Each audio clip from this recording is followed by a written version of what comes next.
지금 열반에 대한 이야기를 하고 있습니다. 마침 하니까 102경이고 5과 색경 말미에 지금 열반까지 오는 과정에서의 설명이 해탈의 과정, 즉 선정 해탈의 과정을 쭉 설명하는 겁니다. 선정 해탈의 과정에서 여러 가지 표현이 있는데 희열, 즐거움, 그 다음에 즐겁지도 괴롭지도 않는 그 세 가지의 과정을 쭉 거칩니다. 그 다음에 즐겁지도 괴롭지도 않는 것을 넘어서서 이것이 열반이다라고 생각하는 것까지 이 네 단계, 어떻게 보면 색계사선을 정형구가 아닌 5과 색경에서는 다른 방식으로 어떻게 보면 정형구보다 좀 더 설명이 매력이 있습니다. 매력이 있는 방식으로 설명했는데 뭐 이 구절을 넘어서서 보신다면은 첫째, 사람이 내가 살아오던 사고방식하고 달라지면은 희열이 생깁니다. 희열이 생긴다는 얘기가 생각이 달라지면은 기쁨이 생겨요. 그 소위 해서 어떤 내가 새로운 사고방식이나 새로운 문화를 접하면은 설레기도 하지만 두렵기도 하지만은 딱 바꾸고 보면은 내가 그 전에 살았던 게 왜 이렇게 바보 같았는가 이런 생각들도 듭니다. 뭐 예를 들어서 뭐 갑자기 떠오른 예입니다만은 부산에서는 영화표를 예매를 안 합니다. 극장 가면은 앉으면 자리가 있어요. 그러니까 우리가 지금 남포동 피프거리라고 불리는 영화제 거리라고 불리는 거기 가면은 옛날에 극장이 한 6, 7개가 밀집해 있어요. 우리 저 성불행보살은 잘 알 거죠? 서면에도 몰려 있고 이렇게 몰려 있습니다. 그러니까 극장이 많아요. 많으니까 부산 인구의 극장이 다 수용을 해요. 어디 항상 가도 자리가 있어요. 명절 때 말고는 항상 자리가 있습니다. 그래서 뭐 큰 예매의 내용 내지는 그런 것들 모르고 내가 가장 가는 자리에 앉았는데 서울 오니까 예매 안 하면 영화를 못 본다는 거야. 이게 무슨 말도 안 돼. 라고 해서 가서 보니까 진짜 예매를 안 하면은 영화를 못 보고 그 다음에 가면은 지자리에 꼭 앉아야 되더라고. 좌석 번호에. 야, 이게 좀 거추장스러운 문화의 충격이었어요. 근데 나중에 보니까 그게 합리적이고 내가 뭐냐면 자리 선택이나 내지는 그 다음 계획을 세우는 데 있어서 굉장히 유리하다는 것을 알게 됐죠. 그러니까 실은 내가 계속 기존의 사고방식을 가지고 있었으면은 실은 다음 계획이 있어요. 영화 보고 난 다음에도 뭐 해야 될까? 이리저리 또 뭐 머리를 생각했을까? 미리 계획을 짜야 된다는 부분에 있어서는 새로운 느낌이 충분히 있었습니다. 많은 부분에 있어서 그것뿐만 아니라 그러니까 서울 생활이 이게 팔도 사람들이 다 모이니까 내가 부산에서 살던 지역 사회에서의 생각하고 많이 바뀌는 것이 있죠. 불편한 것도 있습니다. 하지만 달라지니까 달라지는 대로 아 이게 편리한 부분도 있구나 이렇구나 저렇구나 라는 게 있잖아요. 이것 때문에 또 내가 지방사람 무시한다는 게 아니고 그런 생각은 전혀 없습니다. 왜냐니까 기존의 사고방식은 내가 익숙했던 사고방식이죠. 근데 불교는 익숙했던 사고방식이에요. 생각이 완전히 달라요. 네, 생각이 완전히 다릅니다. 기존에 우리가 가지고 있는 불교적 표현으로 사고방식은 내 주관적 번뇌에 의해서 감각적 욕망에 의해서 이렇게 저렇게 선택하지 못하고 이기적으로 막 선택했는데 결국 실패하고 말고 후회하고 원망하는 그런 사고방식으로 점철되어 있었다고. 그런데 그거에 속아요 안 속아요? 이제 불교를 하니까 부처님 가르치는 배우니까 안 속게 돼 있어요. 불교를 하면은 제일 먼저 일단 감각적 욕망에서 떨어집니다. 그래서 쇼핑에 집착해요. 쇼핑에서 조금 멀어져. 물론 지금도 나라에는 홈쇼핑으로 바지 2개를 삽니다만은 떨어지죠. 불필요한 걸 굳이 군더더기 있는 걸 안 달라 그러죠. 그런 것들 생각에 딱딱 정리할 수 있는 그러니까 무상, 고, 무아의 입각에서 생각을 하기 때문에 생각이 달라진단 말이죠. 생각이 달라져서 오는 분명한 희열이 있습니다. 분명한 희열, 기쁨이죠. 내 나름대로 만족하면서 하는 그러한 기쁨이 있습니다. 그게 이제 우리가 희열, 생각이 바뀌면서 생기는 겁니다. 사고방식이. 두 번째 우리가 즐거움이라고 했을 때는 당연히 뭐냐면은 감정이 누그러지죠. 감정이 누그러진다는 건, 감정은 욕망하고 같이 하고 있으면 항상 탐진치로 발동하고 있죠. 근데 탐진치가 누그러지니까 뭐냐면은 감정이 누그러져서 그전에는 그것을 안 하면 안 되는 막 그 어떤 긴장감 내지는 압박이 있었는데, 스트레스가 있었는데, 스트레스에서 풀려나기 때문에 그것을 즐겁다고 표현해요. 즐겁다고. 그 다음에 달라지는, 감정이 누그러지는 것뿐만 아니라 그 다음 달라지는 게 가치관이 달라집니다. 이 가치관이 달라진다는 게, 불고불락이라는 게 괴롭지도 즐겁지도 않은 것이 아니라, 가치관이 달라지면요, 내가 그전에 좋았던 것이 더 이상 좋지 않을 수 있고요, 힘든 것도 힘들지 않을 수도 있고, 그 다음에 어떻게 그전에 뭐냐면 좋았던 게 더 좋을 수가 있고, 예? 괴로웠던 게 아니 이게 뭔가 뭐냐면 우리가 어려운 일도 즐기는 경우도 있잖아요, 그죠? 그렇게 가치관이 달라지기 때문에 불고불락수라고 부릅니다. 불고불락수에서 우리가 색계삼선에서 정념 하는 것들이 생긴단 말이야. 정념하는 것들이. 그것이 이제 색계사선 사념청정지로 이끕니다. 사념청정지. 그래서 그 다음에 이렇게 불고불락을 넘어서서 심리적 안정을 도모하고 그것이 평화로운 상태가 이게 열반이 아닌가라고 하는 것이 4단계로 앞에서 쭉 설명된 겁니다. 그래서 희열과 즐거움과 불고불락수, 그 다음에 열반 하는 것들을 4가지를 설명하고 25분에 도달하는 겁니다. 간단하게 말씀드렸죠. 그러니까 불교의 해탈은 항상 사유의 변화, 그 다음에 감정의 이완, 그 다음에 평온, 가치관의 변화, 이런 것들이 동반되어야 해탈이 일어나는 겁니다. 해탈이. 근데 통상 우리가 이 동쪽으로 불교가 오면서 이 동쪽 사람들이 약한 게, 동아시아 사람들이 약한 게 유교 문화권에 있다 보니까 감정이나 정서에 대한 관념이 없어요. 예를 들어서 뭐 중국 한시도, 뭐 우리 한시 하면은 유명한 사람 누구죠? 서정으로 두보 또 유명하고, 또 누구 유명해요? 네? 우리 이태백 하는 사람 있잖아. 달 보고 그냥 달 건지려고 물에 빠졌다는 사람 있잖아요.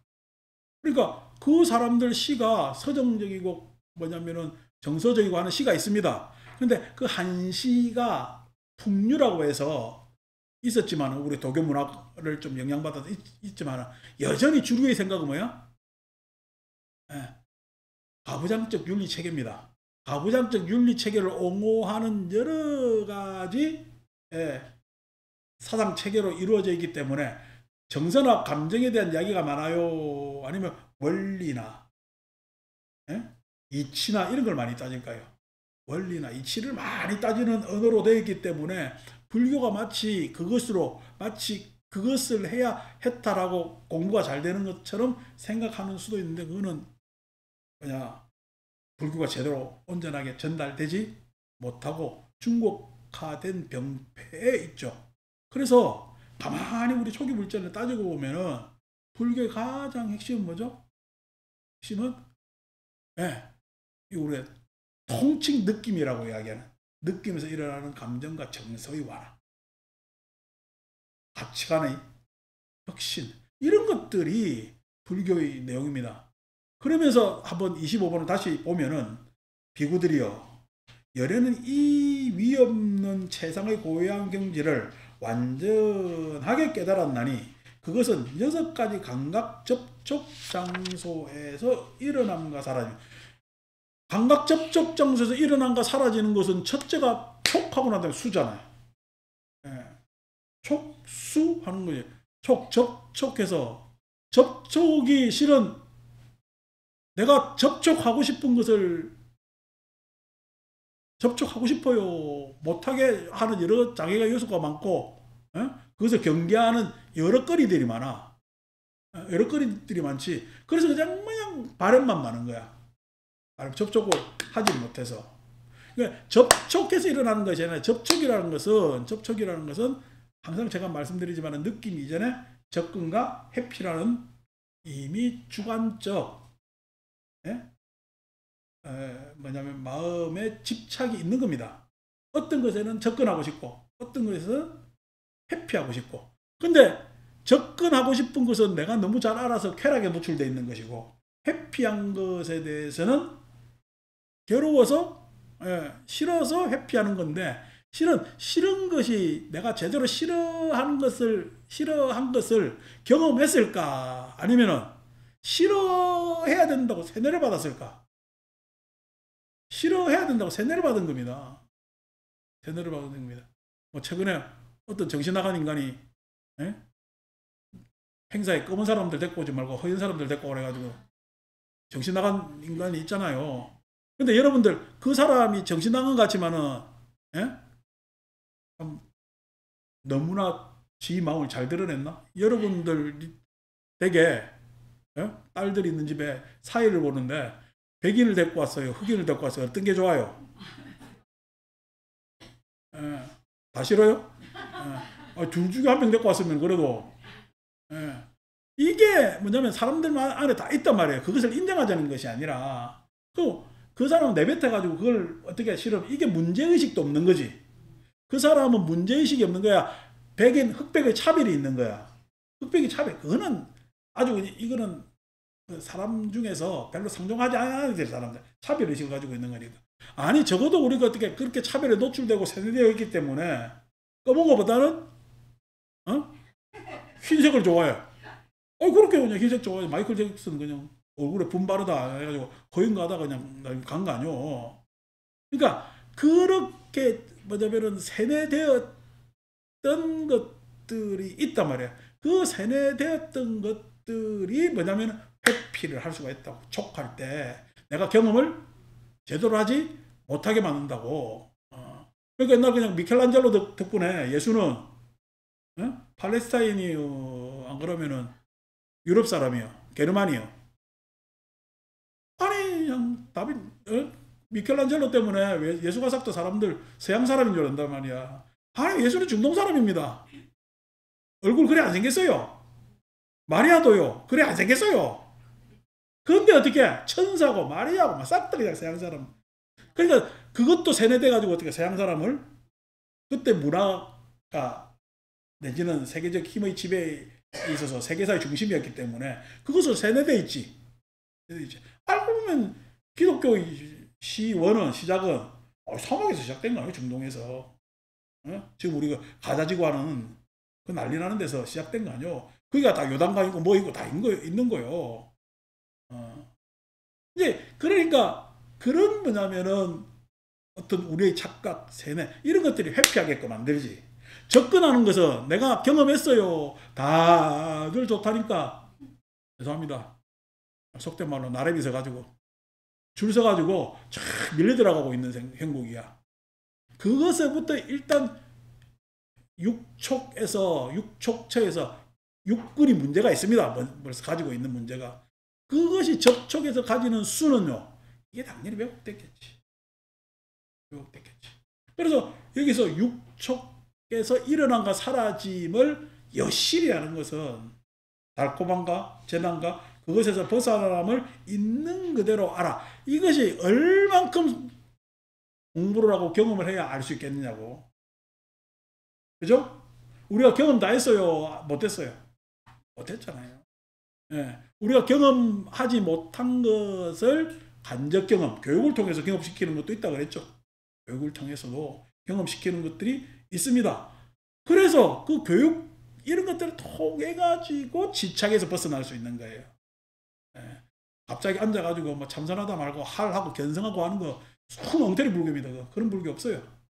사람은 이미 그냥 이 문화에 내 삶에 이미 실은 관습에 오염되어 있습니다. 그래서 그것에 대해서 관습적으로 내가 경험해서 그런 게 달콤하고 재난 어렵고 하는 것들을 관습적으로 알고 있는 상이 있단 말이에요. 근데 그것에 대해서 제대로 느껴봐야지, 경험해봐야지. 그래서 지책 없이 해탈했다. 이 한 구절에는 엄청난 내용들이 들어가 있는 겁니다. 이거 모르고 불교를 한다. 그러니까 어떻게 이걸 모르는 사람이 명색을 이야기하는 건 더 어렵지. 명색은 그 큰 줄기를 이야기하는 겁니다. 큰 줄기를 이야기하는 거예요. 예. 요즘 이렇게 낙엽 확 지니까 생각 드는 게 소나무는 낙엽 져요. 그냥 저면 버려.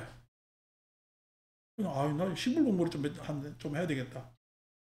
저기 이제 낙엽지는 뭐 활엽수는 대부분 씨가 속시식물이거든. 열매를 맺는 식. 근데 소나무는요 솔방울이잖아. 거시식물입니다. 그래서 이게 조건이 물론 당연히 활엽수보다 침엽수, 거시식물이 실은 연대가 더 올라가고 발생 연도를 보면 활엽수가 나중에 활엽수가 잎을 쫙 이렇게 피는 이유는 뭐죠? 그렇죠. 광합성 때문에 그렇습니다. 소나무 뾰족뾰족한 게 광합성이 잘 되겠어요? 쫙 pen 게 잘 되겠어요? 쫙 pen 게 잘 되죠. 그래서 쫙 펴서 광합성을 해서 이게 좀 더 개선된 식물이지. 침엽수보다는 개선된 식물이란 말이야. 그래서 그것이 거시식물 같은 경우에는 씨가 거시식물의 특징은 꽃이 없습니다. 속시식물은요 꽃이 있습니다. 모든 활수가 꽃이 있지는 않지만은 열매 맺는 식물은 다 꽃이 있어요. 꽃이 있고 열매 맺고 하는 완전히 개선된 식물로 바뀌는 거죠. 바뀌는 거지. 식물도 이래 바뀝니다. 뭐 하려고? 잘 살라고. 근데 사람은요 바뀌면요 식물보다 더 멋있게 더 잘 바뀝니다. 그러니까 식물도 바뀌어가지고 꽃 피우는데 사람은요 예? 우리 이파리 보세요. 쭉 보면은 침엽수의 자국이 있잖아. 쫙 잎 안에 갈래가 있잖아요. 그 자국입니다. 그 안에 쫙 녹색으로 잎으로 받쳤잖아요. 그러니까 식물도 저 노력해가지고 저렇게 개선해 꽃 피우고 열매 맺어가지고 이 세상을 풍요롭게 만드는데 말할 줄 알고 움직일 줄 알고 가만히 서 있는 놈도 저렇게 하는데 생각할 줄 아는 인간은 잘만 하면 어떻게 되겠어요? 예? 이게 엄청난 일이단 말이야. 근데 그 엄청난 일이 실은 생존의 그냥 힘듦 속에서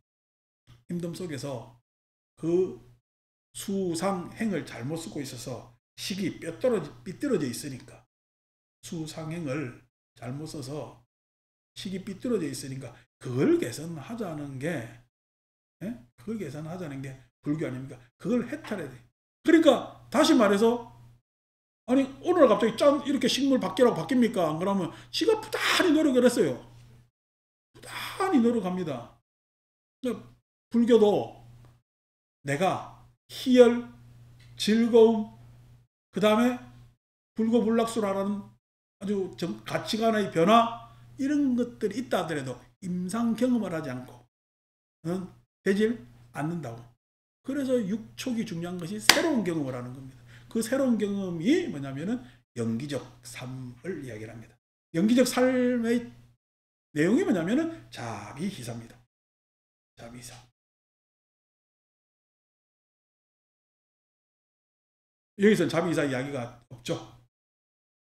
비구들이여 6가지 감각 접촉의 장소의 일어남과 사라짐. 그러니까 이게 지금 남방에서는 저 우리가 미얀마나 태국 이쪽 가면은 앉아가지고 일어남과 사라짐 하니까 걸어다니면서 발바닥에서 일어남과 사라짐을 관찰하고 인중에서 숨이 왔다 갔다 하면서 일어남과 사라짐을 관찰하고 하면서 명상을 한다고 했는데 그 생각 싹 다 바꿔야 돼요. 무슨 육촉에서 이걸 바라봐 뭔 깨침이 있겠습니까? 발발한 새로운 임상으로 나아가야죠. 이 동아시아 불교는 생각 몽졸이 다 바꿔야 되고 모조리. 그러니까 우리가 뭐 요즘 선명상 세계화 해가지고 뭐 그냥 불교 교단에서는 지금 교단이 잘 돼야 되니까 그렇게 한다는 건 뭐 이해하고 인정합니다만은 아니고 그건 뭐냐면은 왜곡되고 잘못된 불교가 전통으로 이어져 왔다면 아니 하지 말아야지. 하지 말아야지. 여러분 한번 봅시다. 어제 뭐 진숙이네도 그 기재사 했지만은 명절날 차례 안 지내고 여행 가면 돼요, 안 돼요? 안 돼요? 아들네가 그렇게 한다네? 요번에 연주가 길어서, 아니, 우리는 요번에 차례 빠지고 외국 갔다 올랍니다. 그냥 너무 일하는데 힘드네. 이러면 여러분, 오케이 해줘요, 안 해줘요? 오케이 해준다고? 지는 안 되면서? 내 몸뚱아리는 안 되면서 아들은 그렇게 해준다고? 어. 그러니까 그런 것들이 구닥다리라는 거야. 아들내미하고 지금 여러분들이 다른 게 뭐냐면 얘들은 빠지고 여행 가잖아. 근데 우리는 아이 그래 내가 살아있는 동안 뭘 살아있는 동안 해가지고 뭔 영화를 보고 있다고 여행 가야 영화를 볼까 인가배. 답답이더라. 이게 뭐냐니까 그 전통이 그러면 여러분 추석 나흘 전에 하면 안 되나 추석을? 인사드리고 미리 드리고 가면 되잖아. 귀신이야 꼭 추석날 올 일은 아니지. 차도 막히고 복잡한데. 잘못하면 집도 엉뚱한 데 찾아가는데 우리 집만 요번에 딱 하면 특별할 수도 있잖아. 생각 바꾸라고. 그게 왜냐니까 내가 이 가부장적 문화에서 가지는 생각이 그 긴 추석을 참 집집마다 차례 지낸다고. 물론 그것이 좋은 것도 있습니다. 좋은 것도 있습니다. 이러지도 못하고 저러지도 못하는 세월이 쫙 있었잖아요. 그 가부장적 문화에서. 쫙 있었단 말이야. 그러니까 그런 것들에 대해서 한 반성을 해보자고. 반성을. 아니 살아생전에 잘해야 돼요. 죽고 난 다음에 무슨 산소 이장하고 비석 갖다 놓고 뭔 돌뿌리 얹고 저것만 누고 있는데 그냥 돌 갖다 놔봐야 못 견하지. 그게 잘하는 거예요. 그거는 지 잘나려고 하는 거야. 살아있을 때도 제대로 안 모셔가지고 지 편한 대로 했고 죽어서도 지 잘나려고 그 위에 막 갖다 놓는 거야. 소용이 없는 거야. 지금 만약에 부모님이 있고 형제가 있다면 지금 행복. 지금 좋게. 지금 서로 이야기할 거 다 하고 담아놓을 거 담아놓지 않고 할 것 하는 것이 뭐냐면은 올바르잖아. 나중에 이 이야기가 한참 뒤에 이 이야기가 다 옳다고 지금도 고개 끄덕끄덕 하잖아요. 근데 안 되는 이유가 뭐죠? 그럼 또 이익 손실을 따지거든. 지가 먼저 해야지 내가 나중에 해야지. 이게 뭐냐니까 다 그런 것들을 우리가 잘못된 생각이야. 잘못된 생각에 가지고 있는 거야. 그러니까 후련하지 않고 항상 부담으로 찝찝함이 남아 있고. 어제 내가 그 누구야 두 분이 결혼식 하는데 가보니까 요즘 애들 결혼식 참 그냥 잘 나더라. 옛날 우리가 막 고답스럽게 있잖아요. 딴딴딴 줄여가지고 뭐 머리 팥불이 되고 뭐 어쩌고 이런 소리 안 하고 저거들끼리 꾸미는데 다 좋은데 단 한 가지 흠이 있다면은 너무 비용 지출이 많아. 결혼식을 하는데 쓸데없는 지출이 많아. 그거 아니래도 할 수 있는 방법이 여러 가지 많을 건데 근데 그것도 꼭 역전될 것 같아. 요즘 애들이 굉장히 합리적인 애들이라 이 비용 안 택합니다. 합리적인 애들이라 바뀔 것 같은데 그걸 예식장업자들 잘 생각해야 돼. 계속 그렇게 해야 될 건지 어쩔 건지. 어제 가서 우리 더변지가 낙지 탕탕이도 갖다 주고 잘 먹고 왔는데 뭐지 음식 잘 나오더라고. 그래가지고 잘 먹고 왔는데 자기들은 밥 먹는다고 결혼식 시작하는데 올라오도 않아요. 내 혼자 가서 또 이렇게 혼자 그것도 내가 절에서 왔다고 내가 대표로 가서 또 앉아있어야 되잖아. 옷이 펴진다니까. 결혼식 시작했는데 밑에서 그냥 계속 먹고 있으면 아이고 저거는 그냥 절에서 못 먹고 살았나 여러분. 이제 올라가서 했는데 다 잘하는데 지금 대관을 해서 그 많은 비용을 지출하고 한다는 것도 어떻게 해요? 이거는 생각을 달리 해봐요. 바뀌죠. 바뀌겠지. 그런 것들이 차츰차츰 달라지잖아요. 그래서 우리가 꽃 피울 수 있겠나 했을 때 어떤 놈이 하나 꽃 피워봤으니까 다른 놈도 생존해지. 한 놈 꽃 피우는 게 중요한 거야. 한 놈. 한 놈이 침엽수에서 어떻게 활엽수로 이 너른 놈이 진화되는 게 중요하고 번식하는 게 중요하단 말이야. 그게 하나가 어떻게 어디서 될 건가? 나는 서울 시내 유수사찰에서 된다고 생각 안 합니다. 봉천동 우리 이 절에서 되지 않겠나? 심는 씨앗이 다른데? 심는 씨앗이 다른 데는요. 맨 안에 뜨가 속빈 씨앗 심고 있다. 그래서 어떻게 천일 기도하세요. 내년에 또 하세요. 기아장 올리세요. 아직 새건데요. 그래도 올리세요. 이게 무슨 씨앗이야. 안 돼. 거기 가서 또 어떻게 해요? 이래도 빌고 저래도 빌고 뭔 놈 그냥 비는 거를 갖다가 죽을 때까지 그래 비는가 몰라. 뭘 하지도 못하고.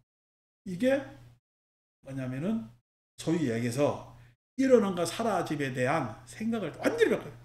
그래서 우리 니카이아를 전통으로 한 테라와다 불교도 사고방식 다 바꿔야 됩니다. 아니 그쪽 지금 제일 잘한다고 하는 미얀마 이쪽에서 그냥 민족 탄압이 일어나고 뭔 일어나고 해도 중들 입도 못 거다네. 그런 놈은 불교가 어디냐고 때려치우라고. 그 불교 하려면은. 예? 스리랑카 그거 계급 사회에서 있잖아요. 스리랑카 성민들 입도 뻥끗 못 하잖아. 물론 하겠지. 내가 잘 몰랐을 수도 있는데 아니요. 그러니까 테라와다 전통도 다 재검토해야 돼. 우리가 경전 이렇게 보고 있으니까 당연히 마하야나 전통, 대승 전통은요. 이건 전통 볼 것도 없어요. 다 집어치워야 돼. 그래서 그럼 우리는 뭐 때문에 그러면 중론하고 대승경전이 있느냐라고 했을 때 전통이 인간의 관습이 불교 관습이지 그 경전에서 추구하는 또 교체는 또 다른 문제가 있기 때문에 검토해 보는 거죠. 자, 일어난가 사라진가 달콤한가 재난가 그것에서 벗어남을 있는 그대로 하나 지착 없이 해탈하는 것. 내가 이야기해 줄까요? 뭐 선 명상에 뭐쩌고저쩌고 하는데 요번에 그 승려들 보면은 우리처럼 법원이 있어. 우리는 일반 사회법 어기면 법원에 가잖아요. 승려들은요. 범계를 하면 법원으로 합니다. 그걸 이제 호계원 합니다. 호계원. 보호할 호자 쓰고 계율계자 써가지고 계율을 보호하는 관청원. 그러니까 이제 사회적으로 하면 법원이지. 그래서 초심 호계원 그리고 1심 법원이지. 2심 법원, 3심 법원 이제 우리 현대문화하고 해가지고 그런 기관들이 있습니다. 초심 호계원에 다 비구들로 구성되어 있는데 아니 승려 숫자가 비구니가 더 많은데 초심 호계원에 그래도 비구니가 뭐냐면은 우리가 법관으로 호계 뭐냐면은 원의 구성원으로 들어가야 되지 않느냐라고 의견을 계속 내어서 요번에는 되지 않을까 해서 법 통과를 시켰는데 부결됐어요. 바뀝니까? 내리치우라 그래. 세상이 지금 남녀 평등에 있어서 하는데 종교는요, 불교는요, 확 나갑니다. 그러니까 거기에서 무슨 가능성이 있어요? 그거 가봐야 맨날 어떻게 우리 불자들도 여성 불자들이 훨씬 많습니다. 당연히 모든 종교가 그렇지만 불교는 더 그렇죠. 그 안에서 여성을 뭐냐면 우대는 고사고 경시문화가 있다면 어떻게 해야 되겠어요? 근데 또 여자들은 또 자기를 경시해줘야 좋아한다? 이게 무슨 말도 안 되는 짓들이야. 그래서 이 구박받아야 내가 좀 정신을 똑바로 차려야 된다고 생각을 하고 이런가 봐.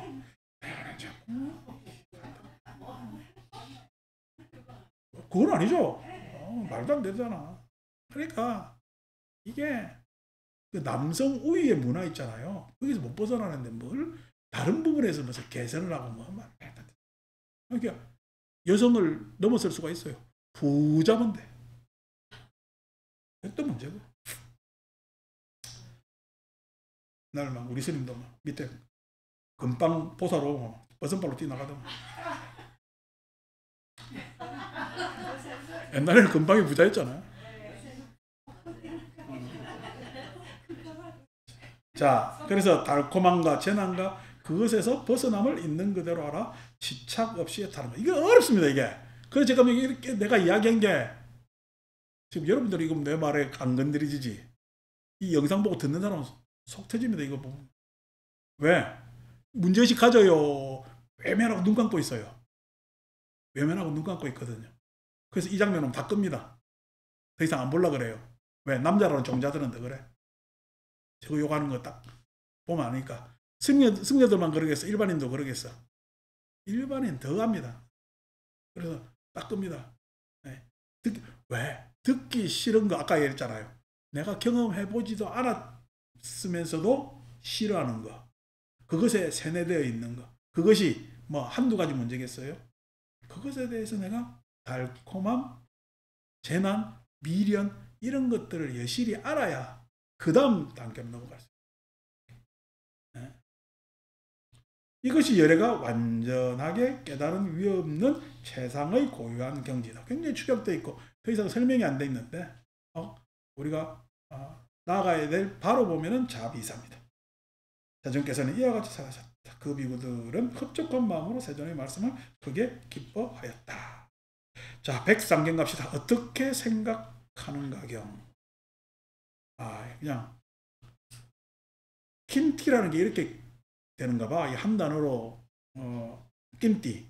낌띠가 어떻게 생각하는가라는 말인가 봐요. 낌띠 숫자인데 어떻게 생각하는가. 굉장히 중요하죠. 어떻게 생각할 것인가라는 것이 중요한데 이것은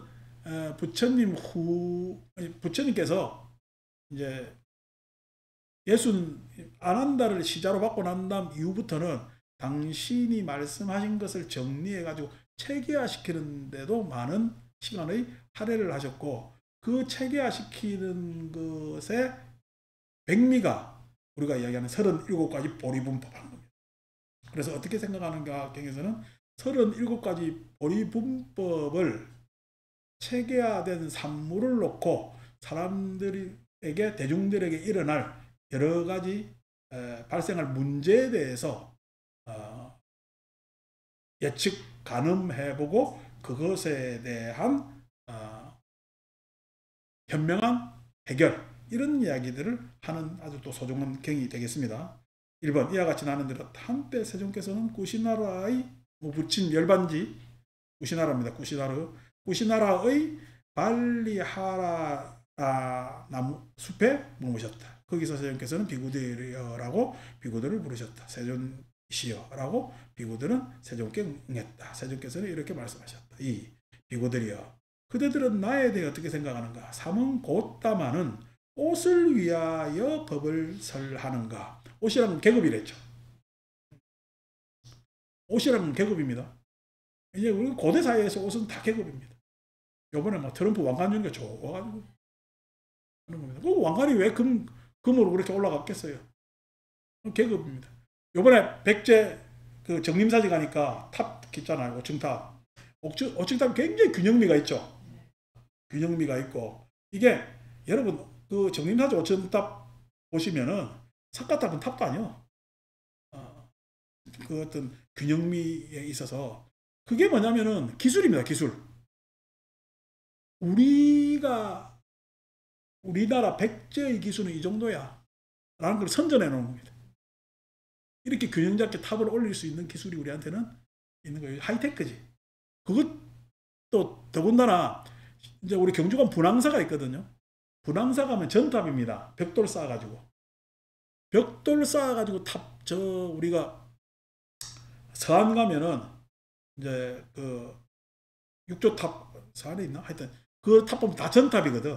벽돌 쌓아서 탑 만드는 게 쉽겠어요? 돌깎아가 만드는 게 편하겠어요?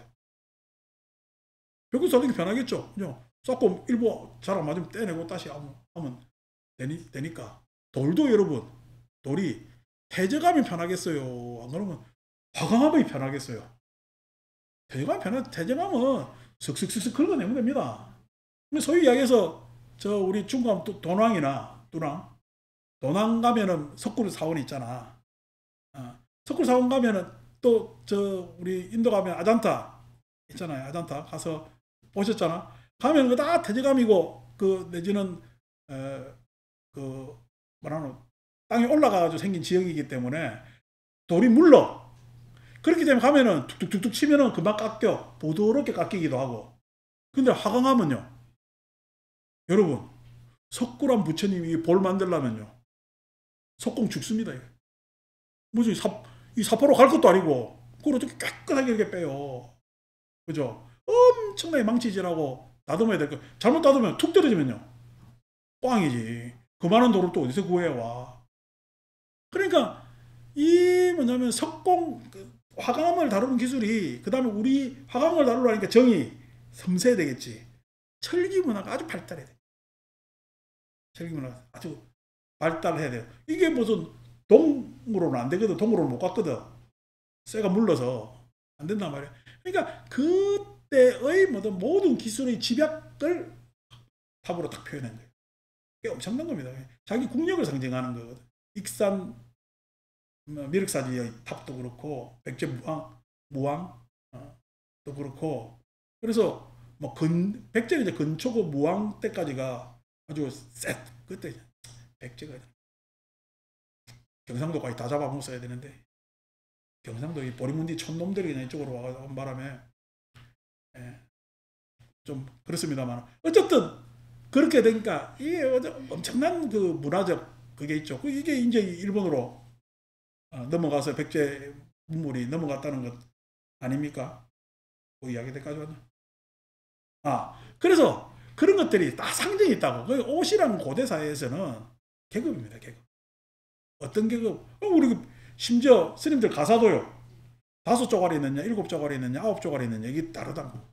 5조, 7조, 9조 이렇게 한단 말이에요. 쪼가리 우리는 지금 맞춤 흥식북이지만은 옛날에 천으로 다 키웠잖아요.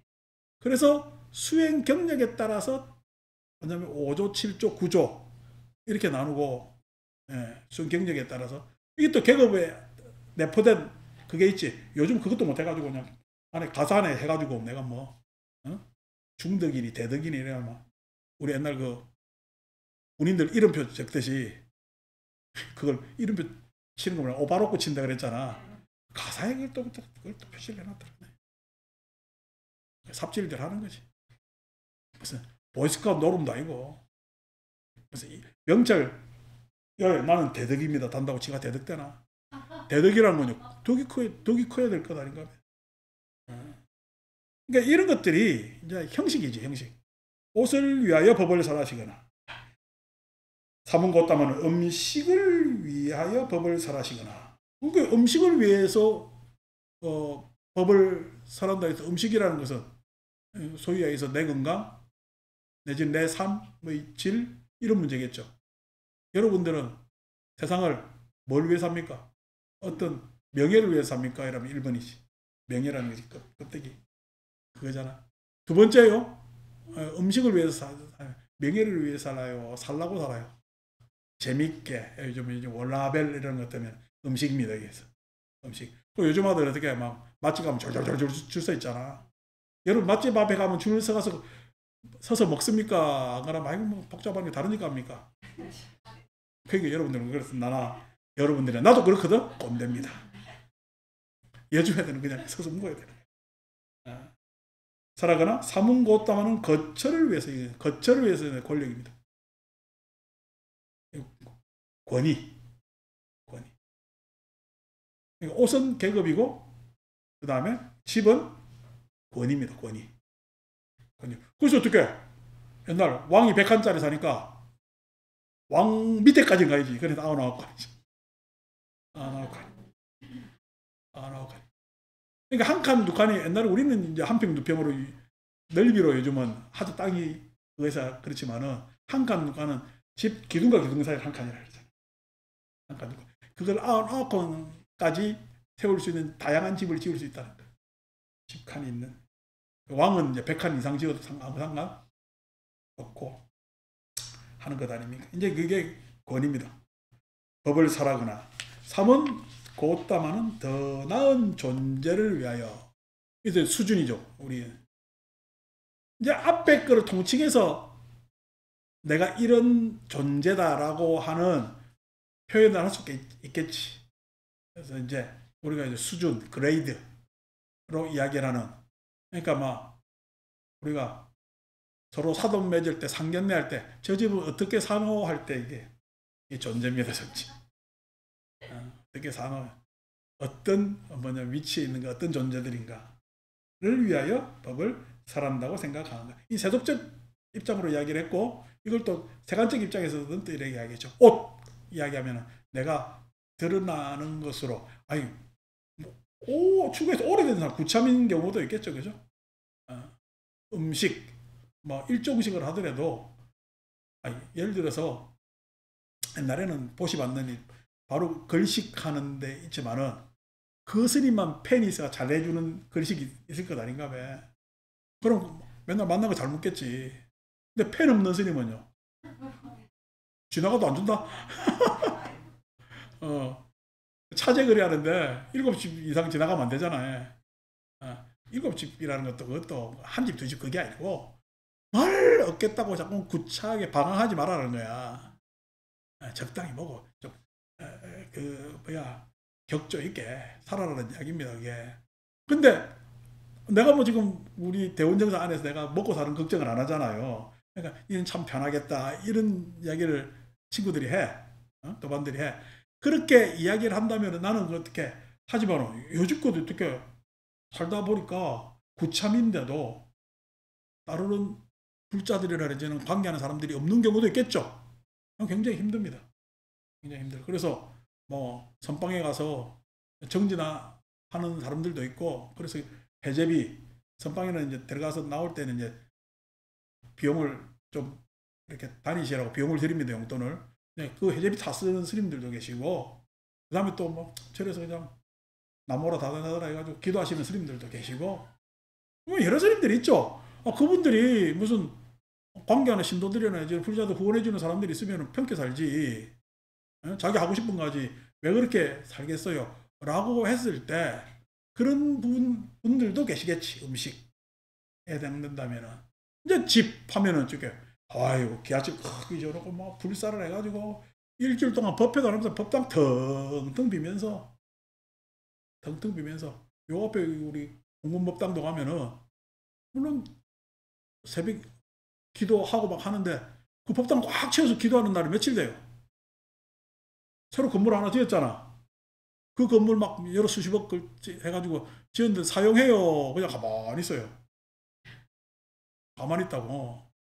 그러니까 어떤 용도에 맞게 활용의 뭐냐면 효율성이 뚝 떨어지잖아. 근데 왜 크게 그렇게 느리게 지어요? 권위입니다. 그러니까 우리가 밖으로 건의하려면요, 이제 이 법당 뜨다가 옆에 대리석을 쫙 갖다 붙이고 편액도 이따만한 거 붙이고 부처님도 그냥 종교적 권위, 종교적 권화 이런 것들을 다 하잖아. 그러니까 그런 겁니다. 옛날 이제 우리 son불행단이 저 위에 화합사 같은 경우에도 왕들이 지은 국가절이기 때문에 왕들이 지으려면 잘 지었겠죠. 예. 그잘 지은 이유가 뭐예요? 관악산 밑에 물론 여러 가지 이유에서 지었습니다. 남대문도 저렇게 관악산을 보고 지은 것도 이유가 있고 해태상이 있는 것도 풍수로 보면 이런저런 이야기 듣죠, 그죠? 그래서 화합사도 뭐 그런 이유가 있어서 지었다지만 이왕 왕이 지으니까 잘 지어야 돼요, 안 지어야 돼요? 잘 지어야죠. 그러니까 옛날부터 잘 지었습니다. 스님들이 지은 거 아닙니다. 아니, 우리나라 고찰들은 스님들이 지은 거 없어요. 물론 스님들은 노동력이 동원됐긴 했겠지. 근데 자본은 다 누가 돼? 국가가 되는 겁니다, 국가. 그래서 국가 문화재가 돼도 큰 문제가 없고, 마치 그것을 우리가 뭐 한 종교의 소유인 양 생각하는 것도 문제가 있고요. 그래서 옛날에 입장료 받았잖아. 우리 집에 우리 돈은. 아니, 그건 국가가 요즘 관리해서 세금으로 하잖아요. 뭐 합당하게 나는 흐르는 거라 보고, 그 절은 종교 관계없이 우리 뭐냐면은 이 국토에 산 사람들의 어떤 유산이기 때문에 누구나 와서, 아니 뭐 절에 와서 기도하는 신도들이야 지심정리하면서 기도하겠지만 밖에서 예배당 다니는 사람은요, 그냥 돌에 걸터 앉아가지고 풍경 소리 딸랑딸랑 들어도 되는 거죠, 그죠? 그래서 누구나 다 거기에 와서 종교가 다르더라도 자기 여유나 내지는 자기 생각을 돌아볼 수 있는 그러한 어떤 공간이면은 더욱더 좋겠죠, 그죠? 좋겠죠. 이제 그쪽으로 자꾸만 나아가는 게 좋고, 그런 것들이 권위입니다, 권위. 집 하는 것들. 그리고 우리 절은 권위가 있는 절이요. 밖에서 보니까 권위는 하나도 없는 것 같은데 안에 들어보니까 도대체 이게 뭐 하는 데인지 헷갈리는 절이야. 사람들이 오면 처음에는 그렇습니다. 그래서 우리 절은 좀 다녀봐야 알아. 처음 와가지고 이렇게 막 홍보하는 절은 아니죠. 아, 왜 이렇게 절 찾기가 힘들어요? 이러는데 아무나 오지 말라고네. 아, 맞아요. 여러분들 하면요 엉뚱한 사람들, 여러분들은 이 시간마다 오잖아요. 나 혼자 있으면 엉뚱한 사람들 진짜 많이 와. 그래서 절 간방 글자를 빼또라하게 해놓은 것도 안 보이라고. 아는 사람 보라고. 촉발 부처님 오신 날 근처에 되면 왜 이렇게 그냥 뭘 얻으러 오는 사람들이 그래 많아. 그러면은 오시는 분들이 이해는 되는데 아니 나는 또 한두 명이 아니잖아. 그러니까 절 간판 좀 덜 비해. 아유, 우리 절은 왜 이렇게 등을 짧은 기간 동안 달아요? 등 쫙 달아 놓잖아요. 표시가 나기 더 많이 와. 그래서 나는 다른 절은 한 40일 다른데 우리는 한 20일 뭐 이래 달고 말자 이렇게 하는. 그래도 지금 사람들 많이 오잖아. 됐지. 자, 세존이 씨야. 저희들은 세존에 대해 사문고 없다마는 옷을 위하여, 음식을 위하여, 거처를 위하여, 더 나은 존재를 위하여 법을 설한다라고 생각하지 않습니다. 그렇죠? 그래서 뭐 요즘 하는 계급 노름. 그러니까 이게 무슨 기독교 가면 집산이 권산이는 사람들 그 신도들과 신급이라 그럽니다. 신급 노름. 내지는 뭐 스님들 안에서 뭐 종산이 조산이 이런 소리 쓰면서 하는 계급 노름은 마땅하지가 않습니다. 그냥 열심히 정진하는 수행자이면은 다 좋은 거죠. 그래서 비구들이여 그대들은 참으로 나에게 뭐냐면은 이렇게 생각하지 않는다면은 그대들은 나에 대해 어떻게 생각하느냐라고 묻습니다. 세존이시여. 저희들은 세존께서는 연민하는 분이시고 제자들이 그때 부처님을 이렇게 봤다. 그래서 18불공법 18가지 뭐냐면은 우리와 함께 하지 않는 법 중에 맨 마지막이 대비심. 대비. 그러니까 불교가 자비가 드러나지 않으면 불교 아닙니다. 자비가 드러나지 않으면 해탈한 자의 반드시 해탈한 모습의 특징은 자비입니다. 해탈한 모습의 특징은 자비입니다. 자비가 드러나지 않는다면 해탈하지 않은 거예요. 근데 이 자비가 여러분 해탈하지 않은 자가 드러내는 자비는 실은 이게 자비일까요? 의도적 행위라 좀 거북할까요? 의도적 행위라 좀 거북합니다.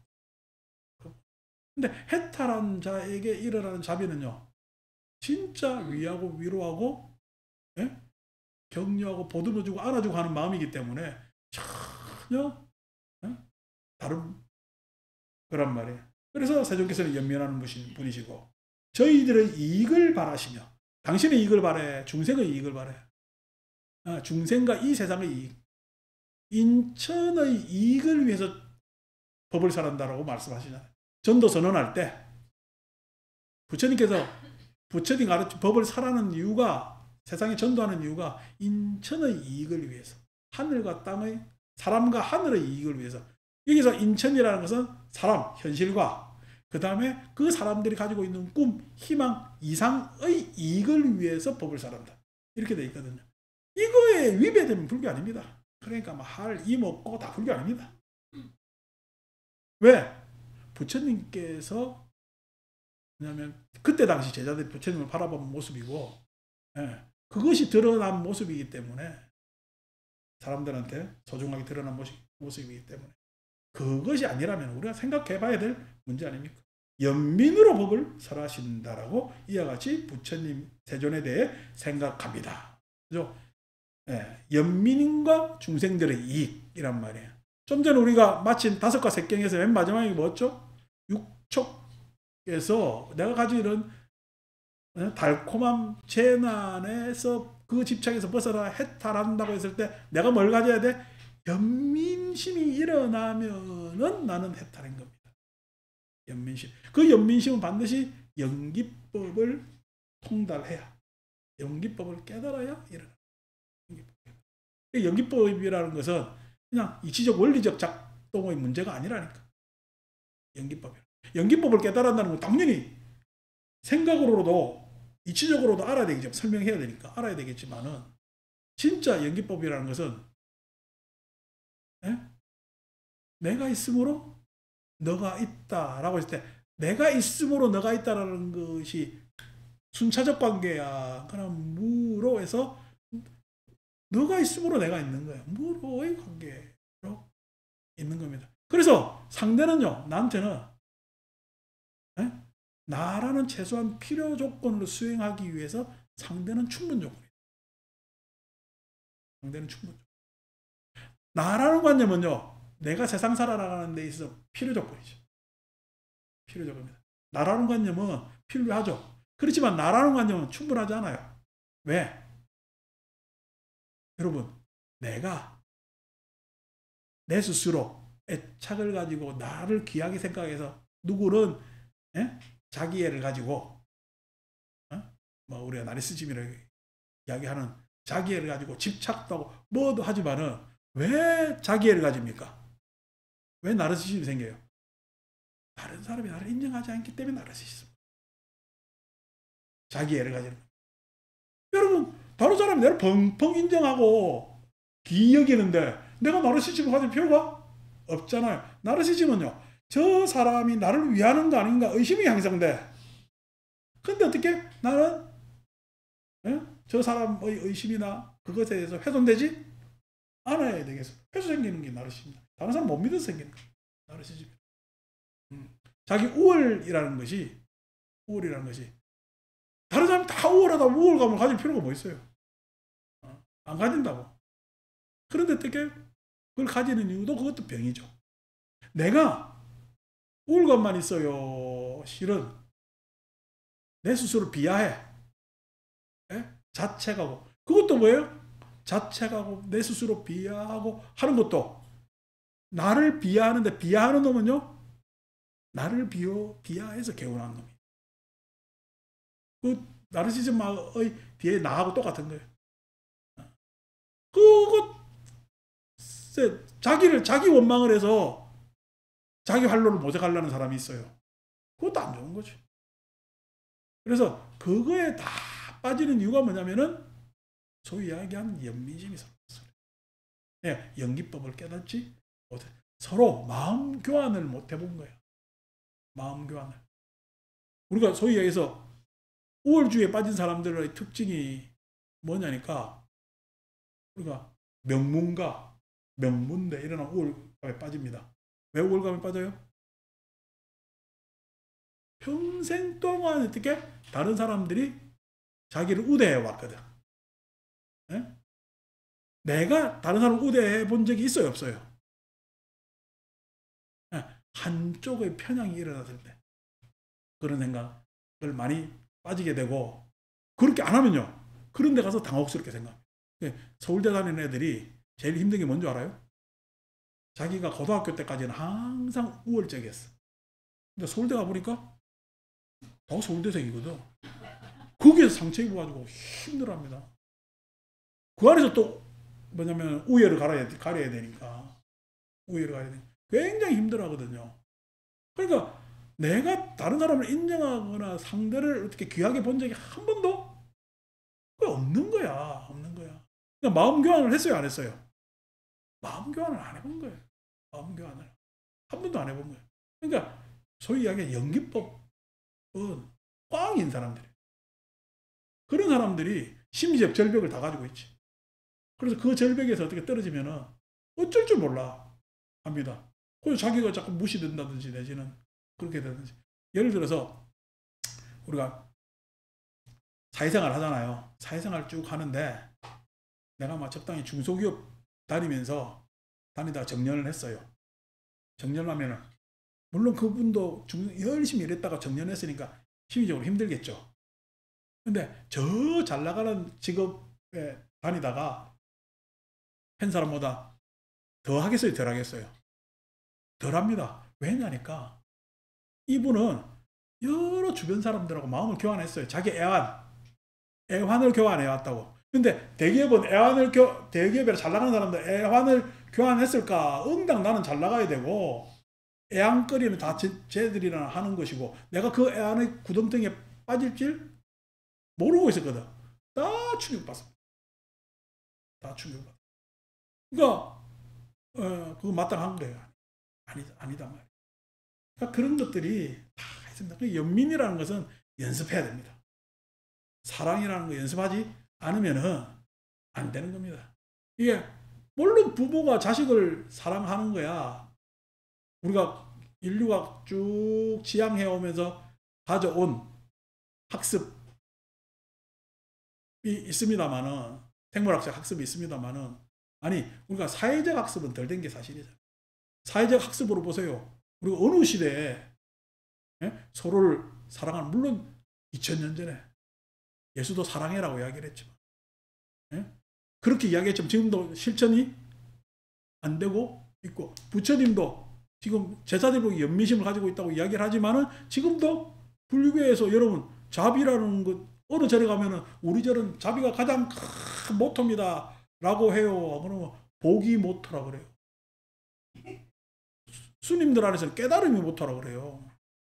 자비가 뭐냐면 표가 되질 않는다고. 근데 그런 이유가 뭐냐니까 그 연습을 안 해본 거야. 불교도 그 세월을 늦었어요. 지금도 부단히 연습을 해야 되는 겁니다. 연습. 그 불교 수행이라는 게 그거예요. 앉아가지고 무슨 방에 앉아서 그렇게 수행하는 거 아니라니까. 비구들이여, 이와 같이 참으로 그대들은 나에 대해 세조는 연민하는 분이고 이익을 바라며 연민으로 그대들에게 법을 설한다라고 생각하는 거구나. 그렇게 알아서 부처님께서는 제자들 보면서 다행이라고 생각하는 거죠. 자, 3번 비구들이여, 그러므로 여기서 나는 법을 최상의 지혜로 알아서 그대들에게 설했나니, 그대들을 연민해서 그대들이 이익되게 하기 위해서 법을 설했나니, 그것은 하면서 이렇게 체계화시킨 이유도 뭐야? 연민과 이익을 위해서 37가지 보리문법으로 체계화시켰다는 거예요. 37가지로. 근데 이게 연민과 이익으로 부처님께서는 이렇게 체계화시켰는데, 요즘 우리가 하는 대승불교에서는 37가지를 이익 삼아요 막 기닫고 있어요. 막 기닫고 있습니다. 일부 그냥 요즘 또 테라와다 전통에서 불교 배워오신 분들은 하는데, 여기에 대해서도 교조적으로 거기에서 전승되어 온 것을 교조적으로 받아들이고 있어요. 아니, 교조적으로 받아들이면 안 되지. 그것에서 오늘날에 맞게 또 한번 생각을 해보고 여기에 대한 환기를 잘만 시켜야 될 것 아닙니까? 빨주dob초 파남보 하면서 7가지 색입니까? 그러면 빨간색에서 파란색으로, 주황색으로 갈 때까지 빨간색도 변해요. 빨간색 다음에 주황색이라고 쫙쫙 금이 그어져 있는 것이 아니라, 경계가 있는 것이 아니라 빨간색이 흐려져가 주황색이 되는 겁니다. 그래서 빨간색 안에서도 어떻게 다양한 빨간색이 있는 거예요. 그러니까 37가지 보리분법이라고 했지만 37가지로 경계를 딱 쳐줘요. 안 그러면 그 안에서의 농도, 체감하는 이런 것들이 차이가 막 있을까요? 다 있다면 그곳에다 씹고 또 씹고 하는 것이 불교 공부라. 그러니까 그 이익을 위해서 연민으로 이익되게 하기 위해서 설하신 37가지 보리분법을 스님들은 공부 안 합니다. 공부 안 하고. 스님들 공부 안 하니까 누구라도 공부해야 돼? 우리라도 공부해야 돼. 우리라도. 왜? 아니 뭐 불교가 무슨 스님들 것도 아니고 뭐도 아니고 부처님 가르치면 그 부처님 가르침을 들을 수 있는 누구나의 것이기 때문에 우리라도 공부를 열심히 해야 될 것 아닙니까? 하는데 이것을 또 그냥 우리 개론서에 나오나 남방 어떤 그 아비달마 상가라면 이런 데서 나오는 교조적으로 받아들일 것도 아니야. 그 시대의 사람들이 그렇게 생각했다는 거야. 근데 내가 보기에는 그 시대 사람들 생각이 우리처럼의 다양하고 다원적 어떤 정보에 있지 않았기 때문에 편협해요. 참고는 하되 편협하단 말이에요. 그러니까 그 편협한 거에 대해서 생각을 쭉 또 해봐야 되겠지. 그래서 참 기감이 되는 그런 내용입니다. 그게 뭐냐면은 사념처, 사정근, 사여의족, 오근, 오력, 칠각지, 팔정도 해서 있는 내용들이 되겠죠. 이제 또 한 1, 2주는 또 요거 가지고 또 계속 이야기를 하려고 합니다. 뭐 그래야 우리가 가을에 이야기하는 30실 보리분법 다르고 봄에 이야기하는 30실 보리분법 다르고 뭐 그런 거지.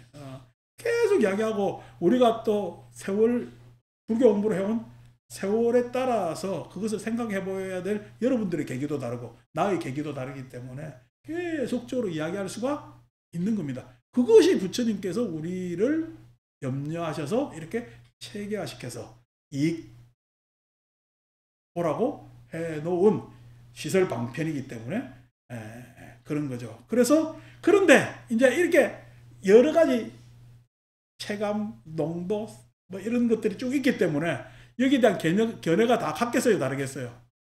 견해가 다 다르겠지. 지금 마찬가지로 제가 이렇게 뭐냐면은 니까야 강독회 하면은 테라와다 쪽에서는 굉장히 싫어합니다.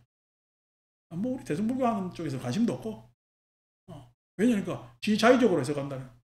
뭐 언제는 자의적 아니요? 아니 부처님 이후에 모든 논사들이 자기 자의적이지. 너무 자의적으로 가다 보니까 어떻게 해요? 설일체 유부도 나왔잖아. 설일체 유부도 불교 전통에서 태어나왔는데 뭘 오늘날에 와서 2025년 대한민국에서는 내가 이렇게 읽었다고 해가지고 문제가 될 거냐고. 그렇게 생각한다면 그게 교조적이라는 거예요. 생각을 막지를 말자. 모든 생각을 다 해보자. 그럼에도 불구하고 그 생각을 중구난방해야 돼요. 그래도 그 생각을 가지런하게 가지고 초점을 부처님 가르침의 부처님께서 가르쳐 주신 의도에 따라서 그게 결을 자꾸 맞춰 나가려고 애를 써야 될까. 그래서 조심조심해서 가지런하게 그걸 잘 정리를 해가지고 생각하는 것도 하나의 방법이 될 거고, 뭐 그런 식으로 저는 경전을 계속 읽어가고 있습니다만은 지금 한 15년째 이렇게 전문적으로 경을 읽어도 이 방법이 큰 문제나 내지는 오류를 낳지 않았고, 그 다음에 뭐 차근차근 예상대로 잘 진행되고 있다고 생각을 해서 제 스스로 좀 흡족한 편입니다만은 그런 방식으로 해서 단연처 37가지 보리문법에 대해서 다음 주부터 또 이야기하도록 하겠습니다. 마칩니다.